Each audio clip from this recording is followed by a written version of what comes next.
Hi, welcome to this pro tip on the Report Aggregator. You can find the installation file on the ISO under the Utilities folder and YFA Report Aggregator folder. Just install it on your computer.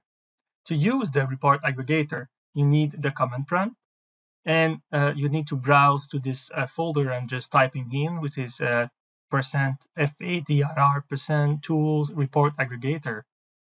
And inside, the name of the exe that you need to execute here is start with yukon.feederautomation.report aggregator. Now, the first parameter is the single customer parameter, and I will use the Eaton name here as my single customer. All my reports are in a folder named ctemp on my disk. So the parameter to specify that is customer folder here that you see.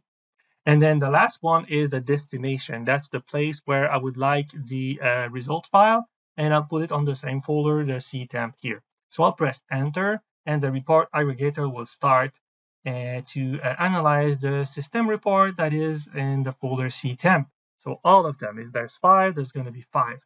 And it's going to be an aggregation of all those reports. I only have one here, and now it's done, and I can go to my ctemp folder and open the Excel spreadsheet.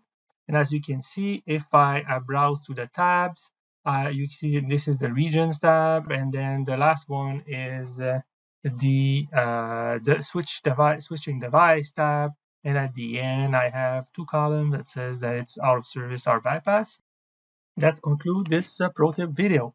Thank you for watching, and if you like it, please hit the like button.